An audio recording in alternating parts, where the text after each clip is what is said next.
प्राचीन समय में उज्जैनी नगरी पर राजा विक्रमादित्य का शासन था। उनकी बुद्धिमत्ता और न्यायप्रियता पूरे राज्य में प्रसिद्ध थी। राजा न केवल वीर योद्धा थे, बल्कि उनकी न्यायशीलता ने उन्हें जन जन में प्रसिद्ध बना दिया था। एक दिन राजा अपने दरबार में न्याय कर रहे थे, तभी गांव के एक किसान ने हाथ जोड़कर फरियाद की, महाराज, मेरी खेत की फसल को जंगल की एक लोमड़ी हर रोज बर्बाद कर देती है। मैंने उसे पकड़ने की बहुत कोशिश की, लेकिन वह इतनी चालाक है कि मेरे हाथ नहीं आती। राजा ने गंभीरता से उसकी बात सुनी और कहा, इस समस्या का समाधान करना हमारा कर्तव्य है। मैं खुद इस लोमड़ी की चालाकी को परखूं। राजा ने सैनिकों के साथ उस जंगल में जाने का निर्णय लिया।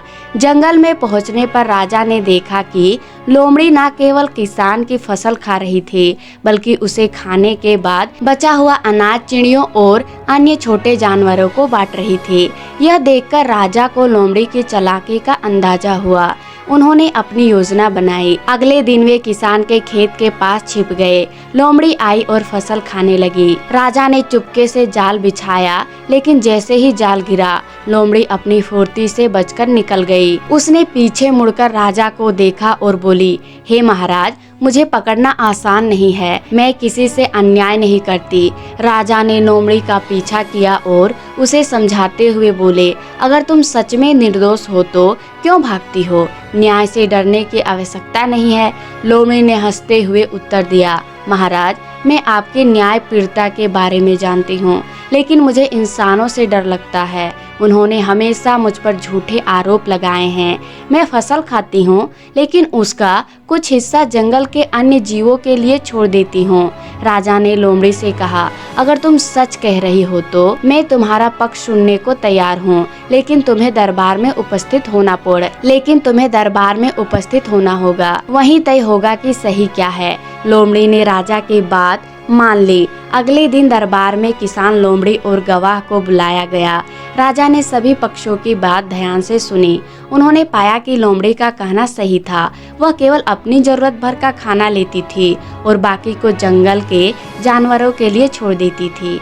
राजा विक्रमादित्य ने लोमड़ी की चतुराई को सहारा और किसान को सुझाव दिया कि वह अपनी फसल को सुरक्षित रखने के लिए मजबूत बाड़ बनाए। साथ ही उन्होंने यह आदेश दिया कि जंगल के जानवरों का अधिकार भी सुरक्षित रखा जाए। इस निर्णय से सभी खुश हुए। किसान को न्याय मिला और लोमड़ी की चालाकी उजागर हुई। राजा विक्रमादित्य के न्यायपूर्ण फैसले के बाद जंगल और गांव के बीच एक अनोखा संतुलन बन गया। किसान ने अपनी फसल की रक्षा के लिए मजबूत बाड़ लगाई और लोमड़ी ने वादा किया कि वह जरूरत से ज्यादा अनाज नहीं लेगी। लेकिन कहानी यहीं खत्म नहीं हुई। दरबार के न्याय के बाद लोमड़ी ने राजा विक्रमादित्य से कहा, महाराज, आपने मेरी बात सुनकर जो न्याय किया उसके लिए मैं आपकी आभारी हूँ, लेकिन मेरे पास आपको देने के लिए एक उपहार है। राजा ने मुस्कुराते हुए कहा, उपहार? वह कैसा? लोमड़ी ने कहा, मैं जंगल की रक्षक हूँ और हर जगह जाती हूँ। मुझे ऐसी कई बात पता है जो आपके राज्य के लिए उपयोगी हो सकती है। अगर आप चाहो तो मैं आपकी सहायता कर सकती हूँ। राजा को लोमड़ी की बातों में दिलचस्पी हुई। उन्होंने उसे अपने दरबार में एक गुप्तचर के रूप में नियुक्त कर दिया। कुछ समय बाद राज्य के गांव से खबर आई कि वहां डाकू का आतंक बढ़ गया है। लोग अपनी फसल और धन को लेकर बहुत चिंतित थे। राजा ने लोमड़ी से कहा, तुम्हारी चालाकी और तेज बुद्धि इस समस्या को हल कर सकती है। क्या तुम मेरी मदद करोगी? लोमड़ी ने गर्व से सिर हिलाया और जंगल की ओर चली गई। उसने डाकुओं के ठिकाने का पता लगाने के लिए अपनी चतुराई का इस्तेमाल किया। वह चुपके से डाकुओं की बात सुनती और उनके हर कदम की जानकारी इकट्ठा करती। लोमड़ी ने राजा को सूचित किया, डाकू रात में नदी के किनारे से गुजरते हैं और वहीं अपनी लूट का माल छिपाते हैं। अगर आप चाहे तो उन्हें वहां पकड़ सकते हैं। राजा ने तुरंत अपनी सेना के साथ योजना बनाई। उन्होंने रात में नदी के किनारे घात लगाकर डाकुओं को पकड़ लिया और सबको न्याय दिलाने के बाद राजा ने लोमड़ी की प्रशंसा की और कहा, तुम्हारी चतुराई ने राज्य को एक बड़ी विपदा से बचाया है। इसके बाद लोमड़ी और राजा विक्रमादित्य की दोस्ती और गहरी हो गई। लोमड़ी राजा की आंख और कान बन गई। उसने जंगल और गांव के बीच संतुलन बनाए रखा और किसी भी समस्या की सूचना राजा को समय पर देती रही।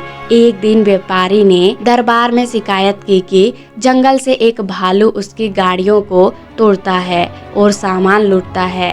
राजा ने समस्या को समझने के लिए लोमड़ी को भेजा। लोमड़ी ने भालू से बात और समझा कि वह भूखा है क्योंकि इंसानों ने जंगल के आसपास की जमीन पर कब्जा कर लिया है। उसने राजा को सुझाव दिया कि भालू के लिए जंगल में भोजन की व्यवस्था की जाए।